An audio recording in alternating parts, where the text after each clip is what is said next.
우리 같이 한 목소리로 합독하도록 하겠습니다.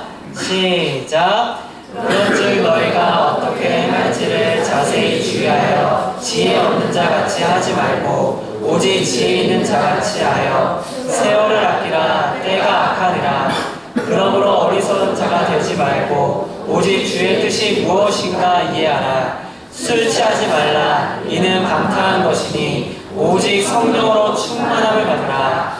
시와 찬송과 신령한 노래들로 서로 화답하여 너희의 마음으로 주께 노래하며 찬송하며 범사의 우리 주 예수 그리스도의 이름으로 항상 아버지 하나님께 감사하며 그리스도를 경외함으로 피차 복종하라. 아멘.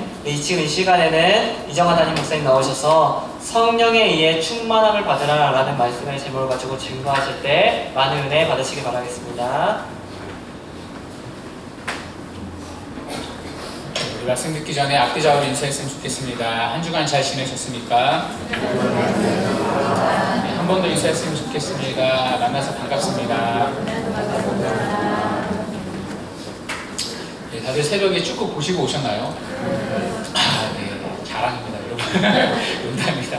네, 아쉽죠? 네, 그래도 최고의 성적을 거뒀으니까 참, 그리고 우리가 많이 댓글을 보니까 굉장한 비판들이 있더라고요. 언제 우리가 결승에 오른 적이 없는데 준우승 했는데 비판한 댓글을 보면서 좀 아니다 싶었습니다. 그래서 기분 푸시고 말씀 잘 들어주시기 바랍니다. 오늘은 에베소서 22번째 시간입니다. 사도 바울은 4장부터 이 적용을 다루고 있습니다. 교회로 부름받은 우리가 어떻게 살아야 하는가 이 적용을 다룹니다. 쉽게 말해서 행함을 다루고 있는데요. 그래서 4장부터 6장까지 흐르는 이 하나의 단어가 있다고 했습니다. 무엇이었죠? 바로 행하라라는 단어입니다. 오늘 본문 역시 행하라로 시작합니다. 15절에 보시면 이렇게 말씀하는데요. 그런즉 너희가 어떻게 행할지를 자세히 주의하여. 앞에서 바울은 빛의 자녀처럼 행하라고 말했습니다. 이 빛의 자녀처럼 살기 위해 주의 깊게 살피라는 것입니다. 그런데 오늘 본문을 보시면 이 하나의 특징이 있습니다. 바로 바울은 이 대조법을 사용하고 있다는 것입니다. 이 바울은 세 가지 대조를 통해 이 자신의 논지를 전개하고 있습니다. 15절에 보시면 지혜 없는 자와 지혜 있는 자입니다. 또 16절에 어리석은 자와 주의 뜻을 이해하는 자입니다. 17절에 술 취한 자와 성령 충만한 자입니다. 그러니까 바울은 계속해서 대조법을 통해 빛의 자녀처럼 살기 위한 구체적인 방법을 제시합니다. 먼저 바울은 지혜 없는 자가 아니라 지혜로운 자가 되라고 권면합니다. 지혜로운 자는 16절에 세월을 아끼는 자입니다. 여기서 세월은요 단순한 시간을 의미하지 않습니다. 헬라어에는 그 시간이 두 가지 의미가 있는데요. 하나는 크로노스입니다. 그러니까 우리가 생각하는 타임, 그러니까 일반적으로 흘러가는 시간을 의미합니다. 또 하나는 이 카이로스인데요. 어떤 특정한 의미가 부여된 시간을 의미합니다. 그런데 본문에서 세월은 이 카이로스를 의미합니다. 그래서 영어 성경을 보시면 타임이 아니라 찬스, 어퍼튜니티라고 번역합니다. 그러니까 찬스, 기회를 아끼라는 것입니다. 우리가 이 땅에 살아가는 모든 세월은 빛의 열매를 맺어야 할 기회입니다. 빛의 열매를 통해 빛이신 하나님을 드러내는 기회입니다. 그래서 세상의 어둠에 사로잡힌 그들을 빛으로 인도할 수 있는 절호의 기회입니다. 이 기회를 아끼라는 것입니다. 여기서 아끼라는 그 헬라어 단어는요, 엑스고라조입니다. 그러니까 단순히 절약하다라는 의미가 아니라 영어로 리딘입니다. 그러니까 구속하다, 건져내다라는 뜻입니다. 매 순간 그 기회를 건져내라는 것입니다. 왜냐하면 그만큼 세상은 악하기 때문입니다. 세상은 우리로 하여금 이 기회를 날마다 빼앗기 때문입니다. 빛의 열매를 맺지 못하도록 이 기회를 끊임없이 우리에게 빼앗기 때문입니다. 여러분 그렇지 않습니까? 우리가 조금만 방심하면요, 어느 순간 우리 역시 어둠의 영향력 아래 살아가고 있지 않습니까? 우리도 똑같이 어둠의 일에 동참하고 영적으로 잠자고 있는 우리의 모습을 시시때때로 발견하지 않습니까? 그래서 우리에게 주어진 이 기회가 흘러가지 않도록 건져내라는 것입니다. 우리에게 주어진 삶의 자리에서 영적으로 깨어나 빛의 열매를 드러낼 수 있도록 모든 시간을, 모든 기회를 건져내라는 것입니다. 하루의 모든 순간을 어둠의 열매가 아니라 빛의 열매들로 촘촘히 채워가는 인생을 살라는 것입니다. 계속해서 바울은 17절에서 이렇게 말하는데요. 우리 17절 다 같이 한번 읽어보도록 하겠습니다. 시작.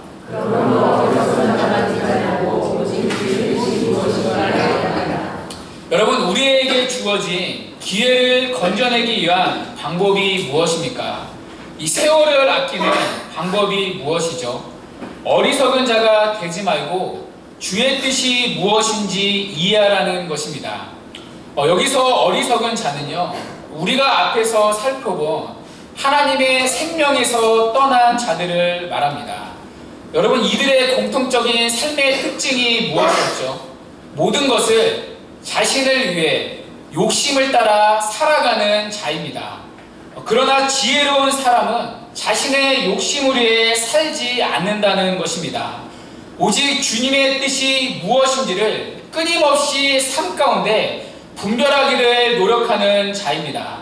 주의 뜻을 생각하고 주의 뜻을 이해하고 주의 뜻을 따라 살아가는 자입니다. 그렇다면 주의 뜻을 생각하고 주의 뜻대로 살아갈 수 있는 결정적인 힘이 무엇입니까? 사실 바울이 전하고 싶은 설교의 방점이 여기에 찍혀 있습니다. 여러분 무엇이죠? 자, 18절인데요. 18절 다 같이 한번 읽어보겠습니다. 시작. 이는 방탕한 것이니 오직 성령으로 충만함을 받으라. 아멘. 우리가 성령 충만을 받을 때 주의 뜻대로 살아갈 수 있다는 것입니다. 그런데 여기서 우리 한 가지 질문이 생기죠. 왜 바울은 성령 충만을 술 취함과 대조해서 설명하냐는 것입니다. 사실 술과 성령은 전혀 다른 내용입니다. 그런데 왜 하필 바울은 이 성령 충만을 설명하기 위해 술 취함을 꺼내냐는 것입니다. 여기에는 이 당시 역사적인 배경이 있습니다. 에베소는요, 이 그리스에서 생긴 그리스 문화, 헬라 문화의 지배를 받았습니다. 고대 그리스 신화를 보면 이 디오니소스라는 신이 나오는데요. 여러분들이 좋아하시는 이 방탄소년단의 노래 중에 이 디오니소스라는 노래가 있더라고요. 이 신을 배경으로 만든 노래입니다. 이 라틴어로는 바쿠스인데요. 이 포도주의 신이라는 뜻입니다. 우리가 잘 아는 피로회복제 바카스가 이 바쿠스에서 유래된 이름입니다. 이 디오니소스는 황홀하고 감정적인 종교를 만들었습니다. 그러니까 신과 합일하기 위해서는 어떤 환각 상태나 이 황홀경에 빠져야 한다는 것입니다. 이때 사용된 것이 이 포도주였습니다. 그러니까 포도주를 흠뻑 마신 후 어떤 환각 상태를 통해 신과 합일할 수 있다고 생각했습니다. 그러니까 술 취함을 통해 신들과 교감할 수 있다고 믿었습니다. 그래서 이들의 예배 가운데 가장 중요한 요소가 술이었습니다. 그리고 그 후에는 이 난잡한 성행위가 일어났습니다. 남녀노소 구분 없는 이 집단적인 성행위를 벌였습니다. 이 예배의 중심에는 언제나 술이 있었습니다. 이런 역사적인 배경에서 바울은 술이라는 주제를 꺼낸 것입니다. 하나님을 예배하는 종교는 그런 이방 종교와 같이 술 취함을 통해 이루어지지 않는다는 것입니다.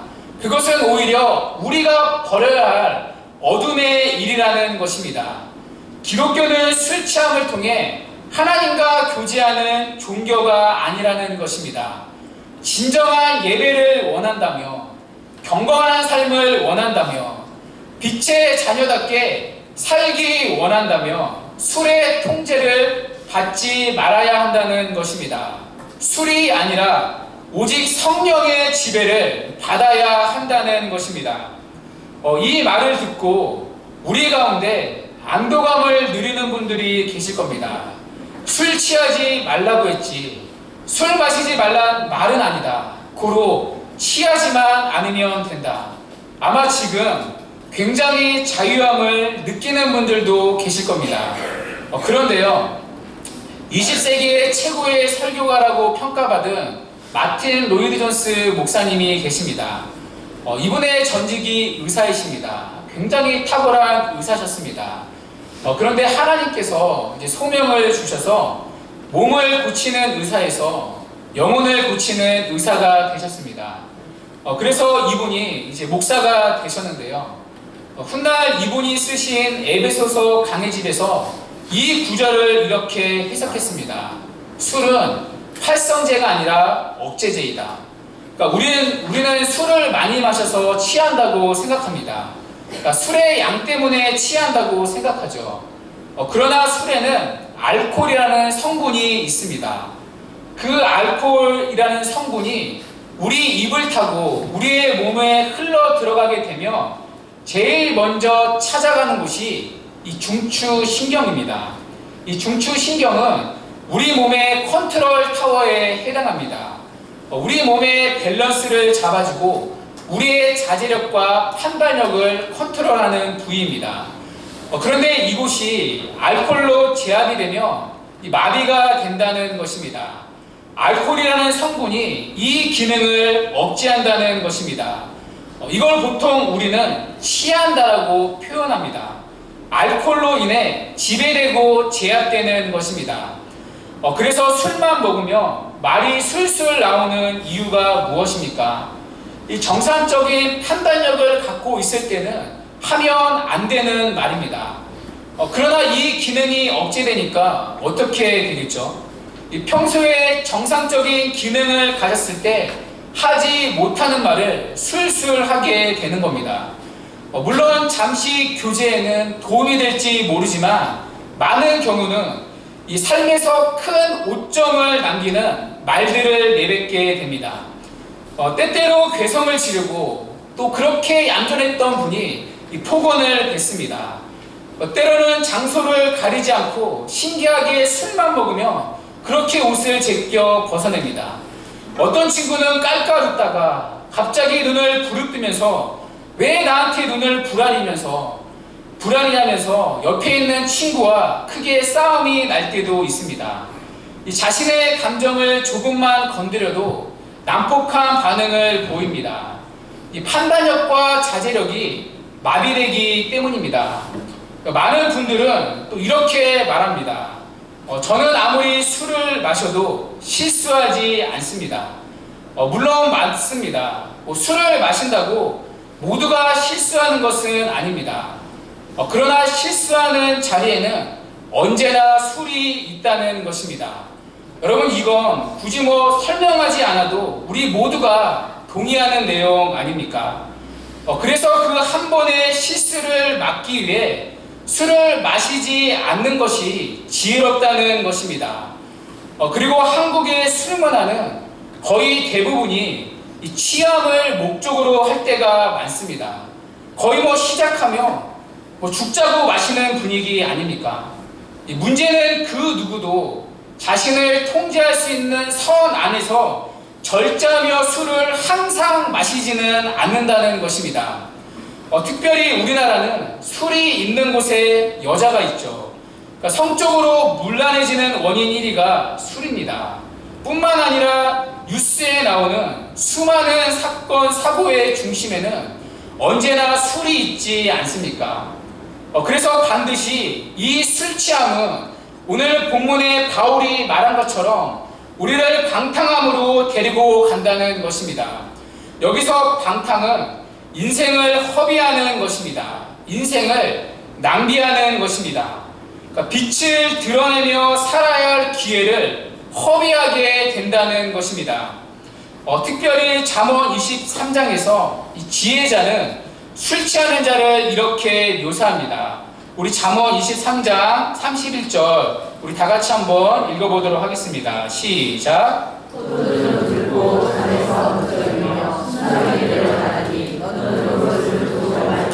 여러분, 우리가 와인을 보시면 포도주를 보면요 색깔이 참 이쁩니다. 색깔이 붉고 빛깔도 참 아름답습니다. 더군다나 한 잔 넣으면 순하게 쫙 들어갑니다. 그런데 솔로몬은 그것을 아예 보지도 말라고 말합니다. 왜입니까? 밑에 32절에서 이렇게 말씀합니다. 우리 32절 다 같이 한번 읽도록 하겠습니다. 시작. 그것이 마침내 뱀같이 물 것이요 독사같이 쏠 것이며.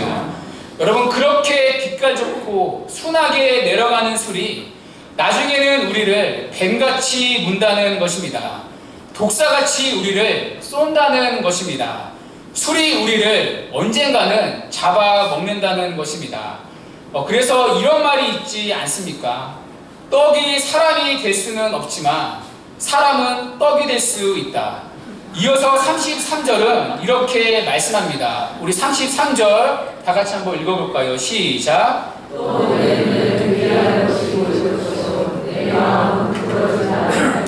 네, 눈에 괴이한 것이 보인다는 것입니다. 이 환상을 보는 사람은 언제나 두 종류입니다. 하나는 기도하다가 환상을 보는 사람입니다. 또 하나는 술을 먹고 환상을 보는 사람입니다. 어떤 분이 그러더라고요. 이 술 먹고 집에 가는데 갑자기 전봇대가 확 일어났다고. 네, 우리가 잘 아는 유머도 있지 않습니까? 어떤 사람이 술에 취해 집에 들어가다가 이 할아버지하고 부딪혔습니다.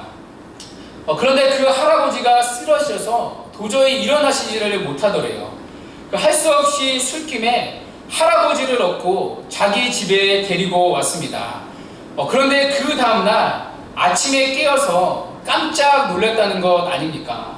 그 할아버지는 KFC 할아버지였습니다. 뿐만 아니라 이 구부러진 말을 한다는 것입니다. 이 구부러진 말을 하는 사람도 이 두 종류입니다. 성령에 취해서 방언을 하는 사람이 있고요. 또 하나는 술에 취해도 방언을 할 수 있습니다. 혀가 구부러져서 도무지 알아들을 수가 없습니다. 이어서 34절은 이렇게 말하는데요. 우리 다 같이 한번 읽어볼까요? 시작. 너는 바다 가운데 눈자 같을 것이요 독대리의 눈자 같을 것이며. 예전에 시트콤 중에 남자 셋 여자 셋이라는 이 시트콤이 있었습니다. 거기서 이제 신동엽 씨가 술에 취했는데요. 횡단보도에 이렇게 엎드려 누워서 올라갔다 내려갔다를 계속 반복을 하더라고요. 왜 그랬겠습니까? 횡단보도가 이 사다리인 줄 알고 거기에 엎드려 누워서 올라갔다 내려갔다를 반복하더라고요. 그러니까 어디가 바닥인지 분간이 안 되는 것입니다. 이 마지막으로 35절에 솔로몬은 이렇게 마무리합니다. 내가 언제나 깰까 다시 술을 찾겠다 하리라. 무슨 얘기죠? 그럼에도 불구하고 술은 반드시 중독된다는 것입니다. 그래서 솔로몬은 아예 술을 보지도 말라는 것입니다. 술은 반드시 그 사람을 지배하기 때문입니다. 그래서 바울은 술 취함과 성령 충만을 대조하는 것입니다. 술과 성령은 전혀 다른 내용이지만 취할 때는 비슷한 증상을 보이기 때문입니다. 우리가 술에 취하면 술의 지배를 받습니다. 반대로 성령으로 충만하면 성령의 지배를 받습니다. 그래서 바울은 술이 사람을 지배하는 것처럼 너희는 오직 성령으로 지배를 받으라고 말합니다. 여기서 지배를 받으라는요 명령법입니다. 그러니까 해도 되고 안 해도 되는 선택의 문제가 아닙니다. 이 땅의 모든 성도는 술이 아니라 오직 성령의 지배를 받아야 한다는 것입니다. 성령의 지배를 받을 때 주님의 뜻을 순간마다 이해할 수 있기 때문입니다. 주님의 뜻을 따라 살아갈 때 우리에게 주어진 빛이신 하나님을 드러낼 모든 기회를 건져낼 수 있기 때문입니다. 어둠에서 빛으로 부름받은 빛의 자녀답게 살아가는 유일한 방법이 무엇입니까? 오직 성령으로 충만함을 받는 것입니다. 자, 그렇다면 여러분, 도대체 성령으로 충만함을 받는 것이 무엇입니까? 여러분, 무엇이죠? 안타깝게도 그동안 한국교회는 성령 충만에 대한 바른 이해가 없었습니다. 이 성령 충만조차도 교회의 성장을 위해서 강조해 왔기 때문입니다. 그래서 대부분 이 성령 충만을 은사주의 쪽으로 이해합니다. 예전에 부흥사 목사님들이 오시면 불로 이런 말씀 많이 하지 않았습니까? 그러니까 성령 충만을 방언이나 신유 같은 은사와 연결시키는 것입니다. 어떤 기적이나 눈에 보이는 현상으로 아니면 어떤 감정적인 뜨거움으로 이해합니다. 물론 아예 틀린 말은 아닙니다. 그러나 이것이 성령 충만의 본질을 대변하는 것이 아닙니다. 하나의 현상일 수 있지만 그것이 성령 충만의 본질은 아닙니다. 자, 그렇다면 성령 충만의 성경적인 의미가 무엇입니까? 오늘 본문을 보시면 이 성령 충만을 이해하는 아주 중요한 열쇠가 담겨져 있습니다. 지금부터 좀 복잡한데요. 잘 따라와 주시기 바랍니다. 이 성령으로 충만함을 받으라 해서 성령으로라는 말은 헬라어로 성령 안에서입니다. 그러니까 성령 안에서 충만함을 받으라는 말입니다. 자, 그런데 이것은요, 이 두 가지 해석이 가능합니다. 하나는 성령을 우리가 충만을 받는 내용으로 보는 것입니다. 그러니까 우리가 충만하게 채워지는데 성령으로 채워진다는 뜻입니다. 그러니까 성령을 충만의 내용물로 이해하는 것입니다. 자, 보통 우리가 성령 충만을 이해할 때 지금까지 이렇게 이해를 한 것입니다. 자, 그래서 부흥사들이 성령 충만을 불로 충만이라고 말하지 않습니까? 성령을 충만의 내용물로 보는 것입니다. 자, 그러나 또 다른 해석이 하나 있는데요. 성령을 우리가 충만을 받는 내용이 아니라 우리를 충만케 하는 이 도구로 이해하는 것입니다. 그러니까 성령을 충만의 내용물이 아니라 충만의 도구로 이해하는 거죠. 그래서 정확히 성령에 의해서 충만을 받으라는 것입니다. 결론부터 말하면 이 성령에 의해서 충만을 받으라가 맞습니다. 에베소서를 보면 이 성령 안에서라는 말이 여러 번 등장합니다. 그런데 에베소서 어디에도 성령이 내용물로서 언급된 부분이 한 곳도 없습니다. 몇 군데 한번 찾아볼까요? 먼저 에베소서 2장 18절입니다. 우리 에베소서 2장 18절 다 같이 읽어보겠습니다. 시작.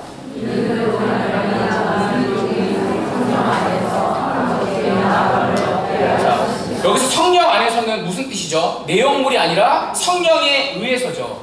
그러니까 성령에 의해서 유대인과 이방인이 아버지께 나아갈 수 있다는 것입니다. 그러니까 성령은 내용물이 아니라 도구의 역할을 한다는 것입니다.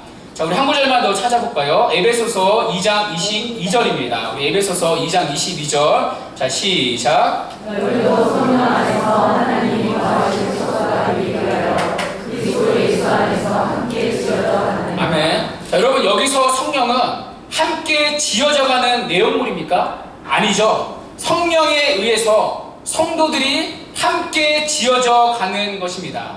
자, 이건 역시 성령 안에서라는 의미가 성령에 의해서라는 의미로 해석될 수 있습니다. 그러니까 성령을 내용물이 아니라 도구적 역할로 이해합니다.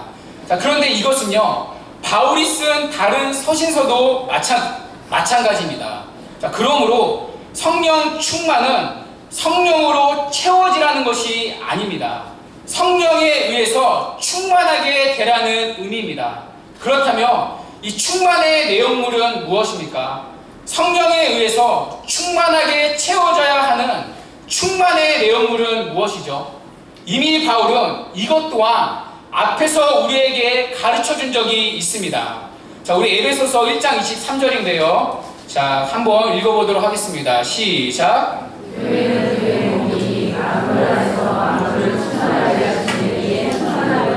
자, 만물 안에서 만물을 충만케 하시는 이가 누구시죠? 그리스도이십니다. 그러니까 그리스도로 교회는 충만케 되는 것이었습니다. 자, 우리 한 절만 더 살펴볼까요? 에베소서 4장 13절인데요. 자, 시작. 우리가 다 하나님의 아들을 믿는 것과 아는 일에 하나가 되어 온전한 사랑을 이루어 그리스도의 장성한 분량이 충만한 데까지 이르리니. 아멘. 여기서 말하는 충만의 내용은 무엇이죠? 그리스도의 장성한 분량. 그러니까 그리스도의 충만으로 충만케 되는 것입니다. 여러분 이해가 되십니까?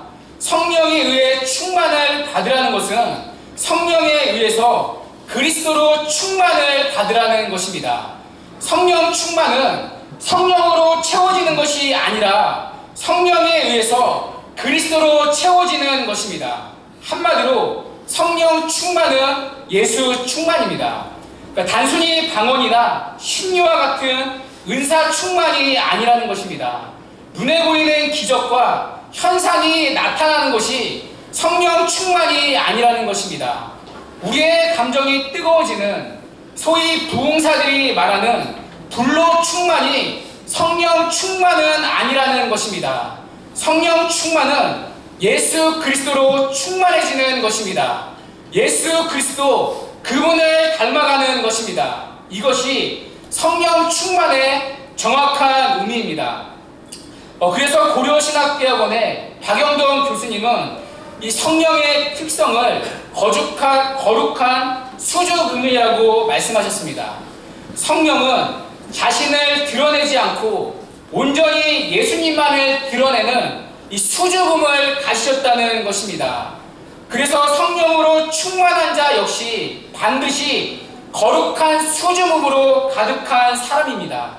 자신을 드러내기를 부끄러워하고 오직 예수님만을 드러내고 그분을 영화롭게 하는데 온통 관심을 집중하는 사람입니다. 자신을 부인하고 오직 예수님이 지신 십자가를 지고 예수님을 따르며 예수님을 닮아가는 자입니다. 이것이 성령 충만의 정확한 의미입니다. 교회 역시 마찬가지겠죠. 여러분 어떤 교회가 가장 성령 충만한 교회입니까? 예수 그리스도를 닮아가는 성도로 가득한 교회가 가장 성령 충만한 교회라는 것입니다. 그래서 서로를 통해 예수 그리스도의 성품을 볼 수 있는 교회, 그 교회가 가장 성령 충만한 교회입니다. 나아가 바울은 이 성령 충만에 대해 한 걸음 더 깊이 들어갑니다. 성령 충만할 때 나타나는 삶에서 보여지는 구체적인 결과를 가르칩니다. 이 총 4가지를 언급하는데요. 자, 19절부터 보시면 19절에 이렇게 말씀합니다. 시와 찬송과 신령한 노래들로 서로 화답하며. 자, 여기서 시와 찬송과 신령한 노래는요, 다른 종류의 찬송이 아닙니다. 하나같이 하나님과 그리스도를 찬양하는 노래입니다.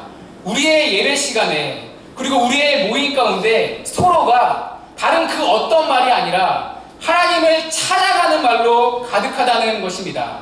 자, 이어서 19절 하반절은 이렇게 말합니다. 너희의 마음으로 주께 노래하며 찬송하며 성령 충만하며 우리의 마음속에 언제나 기쁨의 찬양이 흘러나온다는 것입니다. 자, 세 번째 성령 충만의 결과가 무엇입니까? 20절에 범사에 감사하는 것입니다. 자, 마지막으로 성령 충만의 결과 무엇이죠? 21절에 그리스도를 경외함으로 피차 복종하는 것입니다. 자, 그런데요, 이 4가지 결과는 간단한 구조를 가지고 있습니다. 첫 번째에서 세 번째의 결과는 하나님과의 관계입니다. 그리고 4번째의 결과는 수평적인 관계, 사람과의 관계입니다. 여러분, 성령 충만할 때 나타나는 구체적인 결과가 무엇입니까? 관계의 회복이라는 것입니다. 여러분, 우리가 관계가 깨지는 이유가 무엇이죠? 끝까지 자신의 고집을 부리기 때문입니다. 끝까지 자신의 주장을 굽히지 않기 때문입니다. 끝까지 자신의 의견을 관철시키고 자신의 뜻을 상대방에게 강요하기 때문입니다. 그래서 늘 상대방과 충돌하는 것 아닙니까? 반대로 자신의 고집을 버리고 서로 낮아짐으로 순정할 수 있을 때 관계의 회복이 일어난다는 것입니다. 이것이 바로 삶에서 보여지는 성령 충만함의 올바른 구체적인 결과입니다. 왜 그렇죠? 성령은 자신을 드러내시지 않는 수줍은 영이시기 때문입니다. 겸손의 영이시기 때문입니다. 그래서 성령으로 충만한 자는 반드시 자신을 드러내지 않습니다. 자신의 생각과 뜻을 끝까지 고집하지 않습니다. 오히려 성령 충만은 그리스도의 성품, 온유와 겸손을 드러냅니다. 그래서 성령 충만의 구체적인 결과는 언제나 삶의 자리에서 복종과 순종이 있습니다. 하나님을 향한 순종과 복종이 있습니다. 사랑과의 관계에서 순종과 복종이 있습니다. 그래서 성령에 의해 충만하면 반드시 관계의 회복이 일어난다는 것입니다. 어떤 분들은 참 열심히 기도합니다. 보기에 굉장히 성령으로 충만해 보입니다. 그런데 그의 삶을 보며 독불 장군처럼 살아가는 분들이 계십니다. 그분의 인생에는 오로지 직진밖에 없습니다. 아무리 겉면해도 누군가의 얘기를 듣지 않습니다. 끝까지 상대방을 향해 자기 고집대로 살아갑니다. 어떤 분들은 자기가 가장 영적이라고 생각합니다. 그래서 교회의 질서에 순종하지 않습니다. 죄송하지만 이것은 절대 성령 충만이 아닙니다. 내가 있는 곳마다 관계가 깨지고 불편해진다며 죄송하지만 이건 절대 성령 충만의 증거가 아닙니다. 성령 충만은 언제나 복종과 순종으로 나타나기 때문입니다. 그래서 여러분, 이 이후에 5장 22절부터 6장까지 나오는 내용이 하나같이 무엇입니까? 바로 관계의 회복입니다. 아내와 남편, 부부간의 관계의 회복이죠. 그 뒤에 자녀와 부모, 가정에서의 관계의 회복이죠. 그 뒤에 종과 상전, 직장에서의, 일터에서의 관계의 회복입니다. 여러분, 이 관계의 회복이 하나같이 어디에 걸려 있습니까? 5장 18절에 성령 충만에 걸려 있다는 것입니다. 성령 충만은 반드시 우리를 부르신 삶의 자리에서 관계의 회복을 가져다 준다는 것입니다. 그래서 성령 충만은요, 교회 안에서가 아니라 일상의 삶 속에서 나타나고 확인되는 것입니다. 자, 그렇다면 우리는 어떻습니까? 우리는 성령에 의해 충만함을 받고 있으십니까? 자신을 드러내기를 부끄러워하고 오직 예수님만을 드러내고 닮아가기를 힘쓰고 있습니까? 그래서 삶의 자리에서 피차 복종과 순종의 모습이 나타나고 있습니까? 우리가 있는 곳마다 관계의 회복이 일어나고 있습니까? 이 시간 우리의 삶의 모습을 정직하게 돌아보시고 참된 성령 충만을 구하는 은혜가 있기를 바랍니다. 그래서 성령 충만을 통해 예수 그리스도를 닮아가고 서로의 순종과 복종을 통해 관계의 회복이 일어나는 참된 성령의 은혜가 있기를 주님의 이름으로 간절히 축원합니다. 이 시간 우리 다 같이 일어나셔서 우리 말씀 붙잡고 찬양하시고